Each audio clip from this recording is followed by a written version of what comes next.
From an up-close tornado that tore through a home in Nash County, North Carolina, and a daring deputy in Florida who jumped onto a runaway boat at 40 miles per hour, to a tunnel explosion that sent a powerful shockwave racing toward the cameraman, and the terrifying moment a research plane flies directly into a fierce tropical cyclone. Here are some of the summer's most incredible moments caught on camera.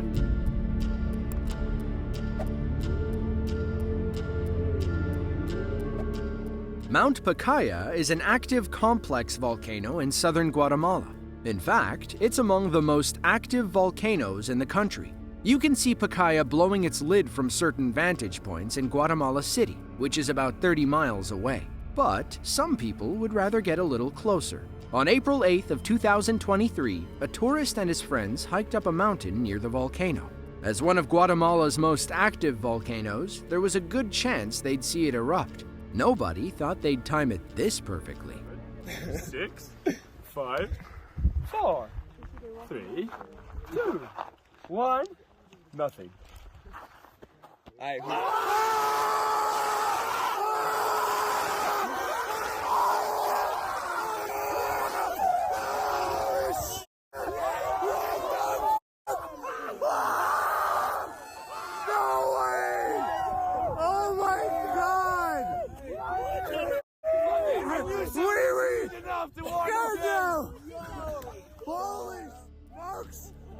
There's nothing like a group of dudes freaking out over something awesome. We'll count the word nothing as 0, so his countdown was borderline perfect. Had he started from 8, he would have hit it on the head. Now this was obviously dumb luck, but is there a way to time a volcanic eruption down to the second? According to the Smithsonian, no, there's not. Even with all the fancy tech, scientists can only predict an eruption a few days before. After that, it's up to the mountain. Pacaya had been rather dormant up until 1961. She's been erupting pretty frequently ever since.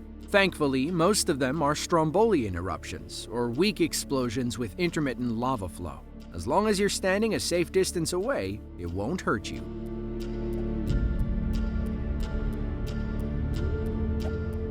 Nash County, North Carolina sits 50 miles east of Raleigh. It's a community of around 95,000 people across one major city and 11 small towns. One of those towns, a place called Dorches, made headlines when it got struck by a freak tornado. Claude Brewer was standing on his porch when the 600-yard EF3 twister formed near I-95. But instead of hunkering in the basement, Claude grabbed his camera and began recording. He captured the moment the tornado almost swept his house away.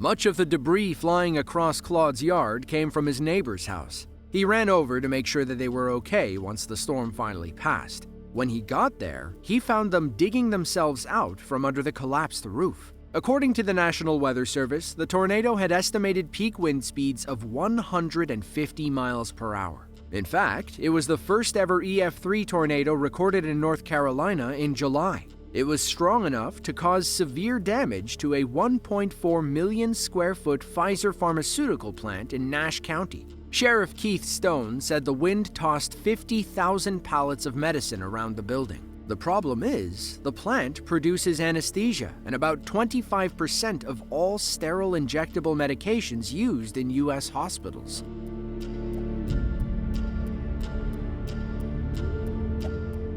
Gas flaring is the practice of burning off the gas that comes out of the ground while drilling for oil.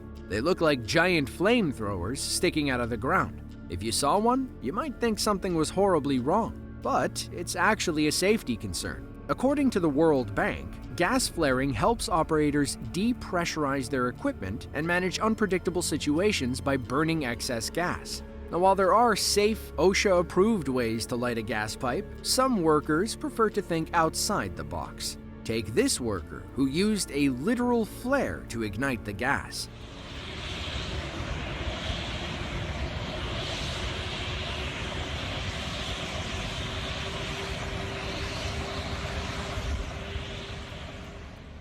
There are about 10,000 gas flares alight at any given time. They're most common in the United States, Russia, and the Middle East. The amount of natural gas burned in 2021 could have been enough to power all of sub-Saharan Africa. That's about 144 billion cubic meters of gas. Another daredevil at an oil field in Indonesia decided to kick things up a notch. Instead of lighting the flares normally, he shot them with a firework.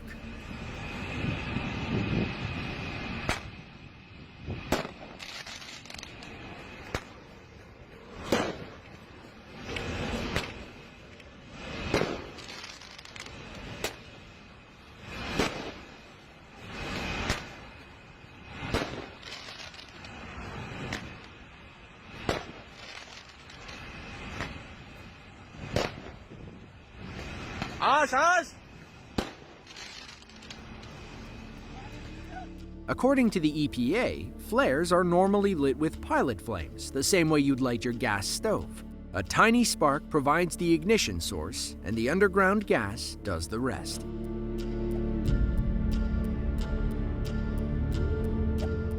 Every spring, people across Thailand and Laos gather to celebrate the annual Rocket Festival.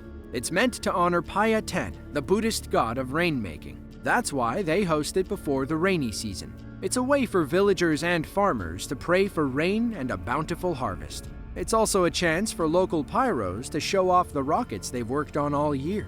The 2023 Rocket Fest was in full swing by May 21st. A crowd gathered to watch a unique rocket that required a few extra hands to light. Instead of a straight tube, this disc-shaped rocket was designed to spin on its way up. Things got risky when people had to manually turn the lit rocket. Thankfully, it all paid off in the end.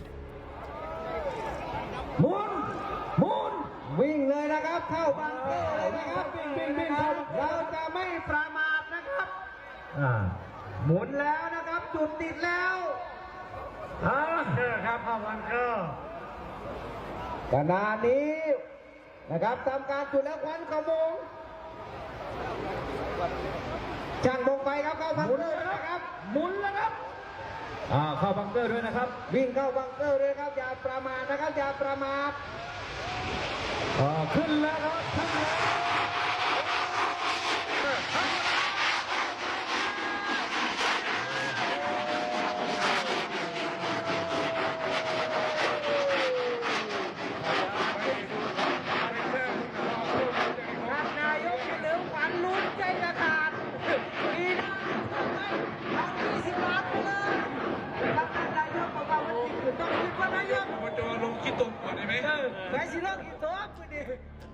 The Helix rocket flew 1,000 feet into the air before it fell. Thankfully, it was rigged with a parachute and made a safe landing. Other rockets allegedly reached plane cruising altitudes of 35,000 feet. From a religious perspective, locals believed the rockets helped stimulate impending monsoon downpours once they reach the clouds. The rainy season can last from May until October or November. Local groups hope these creative rockets will inspire the younger generation and help keep the Rocket Fest tradition going.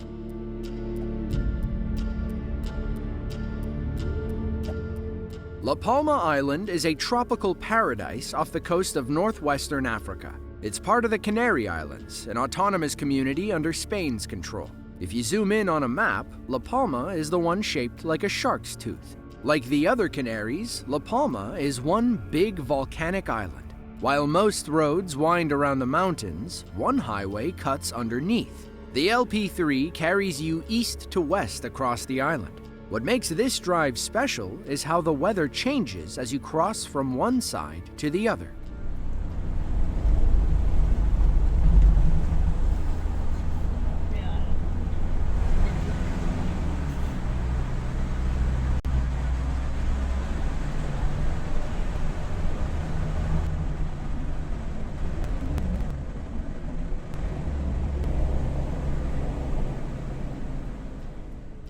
How is that even possible? It was gray and gloomy on one side, but sunny and tropical on the other. Here's how it works. The east side of the tunnel is about 3,000 feet above sea level. The west side is only 2,300 feet. Clouds gather near the higher east side, making it cold and gloomy. But as you descend onto the west side, you get hit with nothing but sun. The mountain's east side is also influenced by trade winds off the Atlantic Ocean. According to one commenter, it could rain in your neighbor's yard, but be perfectly sunny in yours.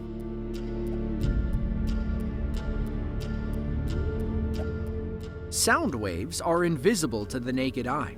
The only way to see sound is to make those sound waves pass through something we can detect, like lasers, water, or tiny particles. It's much easier to see in tight spaces where the sound waves can't penetrate thick walls like concrete. Recently, some workers in an underground tunnel tested this theory. Their sound of choice? High explosives.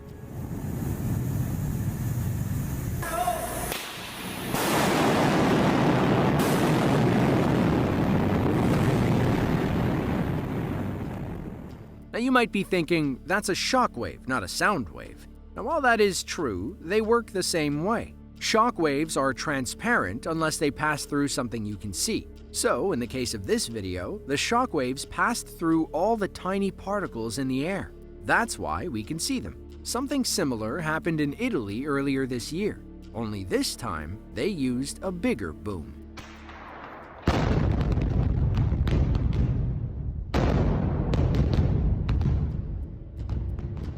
Now, while it is fun to think that you can actually see the shock wave, science says otherwise.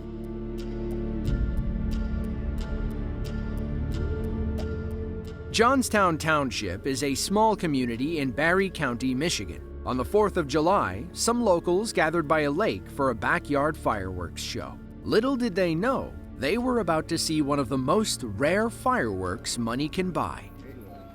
Yeah, he needs a torch for sure.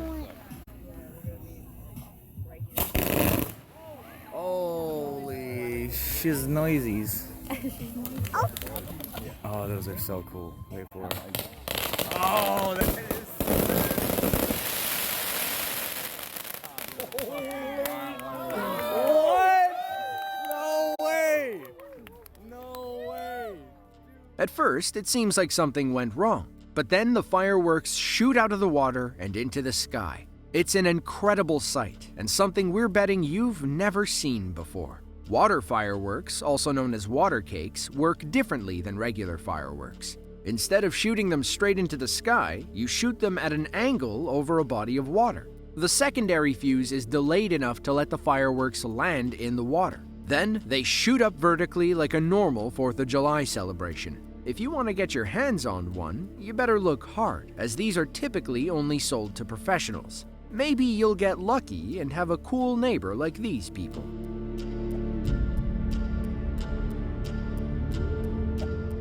Pinellas County is a coastal community on the west coast of Florida.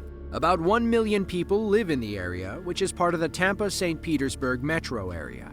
As you can imagine, many of them own boats and enjoy spending time in the Gulf. As it turns out, one of those boats has a mind of its own. On July 30th of 2023, a local boater was out on the water when he accidentally fell off. A good Samaritan pulled him out of the water, but now they had a bigger problem. His boat was driving itself and was speeding away at 40 miles per hour. That's when Pinellas County Sheriff's deputies Constant and Fernandez arrived to save the day.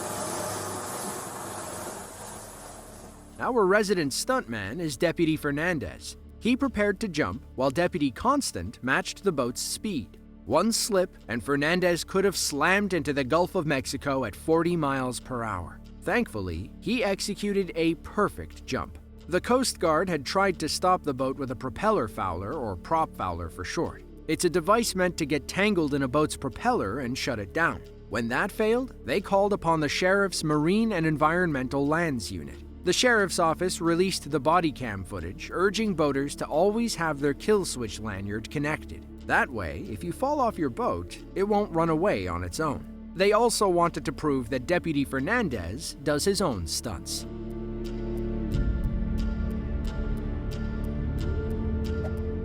The words New Jersey and hurricane don't usually go together. However, those living on the East Coast have to keep them in mind. New Jersey's barrier islands include places like Ocean City and Atlantic City. Down near the southern tip is a small borough called Avalon. All of these places are vulnerable to hurricanes, and when they hit, they can do plenty of damage. A recent hurricane that hit the state brought with it 75-mile-per-hour winds and heavy flooding as it impacted the Avalon area. It damaged homes and property and nearly erased this local marina. One boater stayed behind to film the moment the entire thing gave way. Oh my God! Oh my God!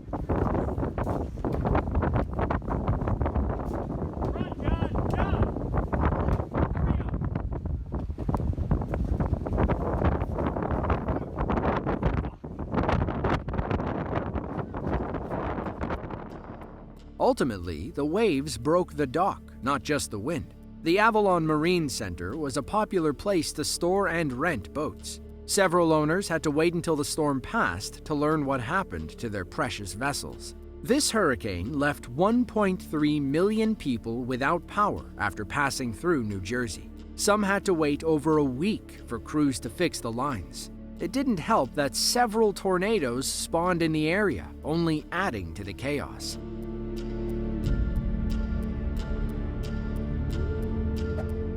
Stowe, Ohio is a small city in Summit County. It's home to about 34,000 people with plenty of community parks to enjoy. Recently, a father and son were spending time by the lake when they saw something approaching them. It looked like a large animal or fish swimming in the water, but when the wind picked up, they realized what it actually was. Like, I would say maybe that's a vortex, but like... Is that like a water spout? I don't know. Like coming right at us?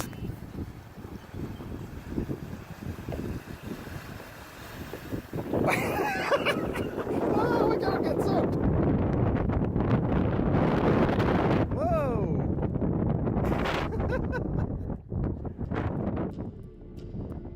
Waterspouts are tornadoes that form over water. If a tornado forms on land and moves onto water, it becomes a waterspout. This waterspout was obviously just a dust devil that formed over the lake. You can hear the wind whipping past the camera as it blows by them.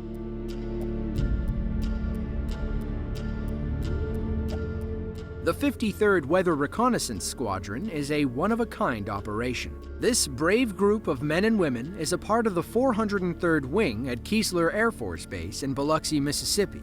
They're the only unit in the world that flies weather recon routinely. Sometimes, those recon missions bring them into the eye of powerful hurricanes.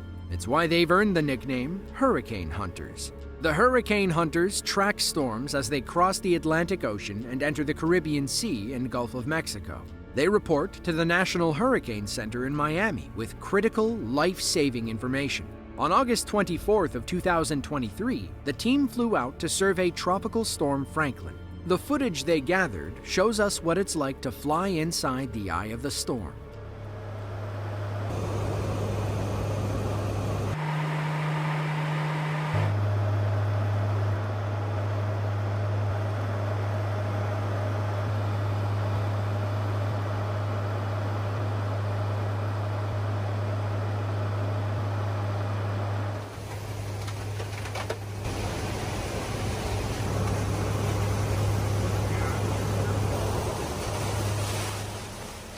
Talk about turbulence, right? These recon planes carry a small crew of 5. A pilot, a co-pilot, a navigator, a weather recon loadmaster, and a flight meteorologist. The pilots are in charge of flight controls, the navigator tracks their position, and the meteorologist acts as a flight director. The loadmaster is in charge of collecting vertical data with a sensor known as a dropsonde. They drop it from the plane, and it measures and encodes weather data as it falls into the ocean.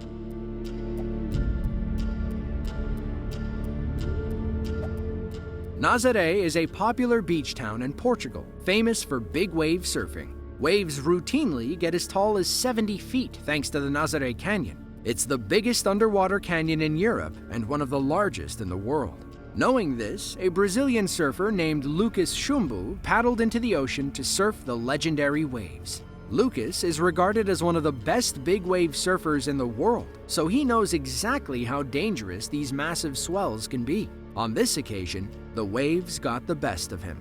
With only moments to act, a jet ski team rushed in to try and save him.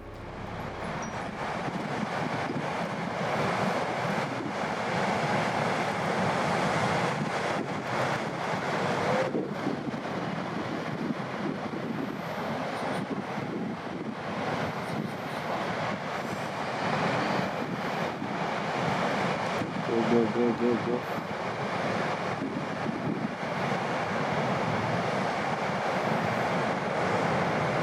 Ai. Passa! Não acredito. Estás a filmar isto, Dani? Ganda comando, boy.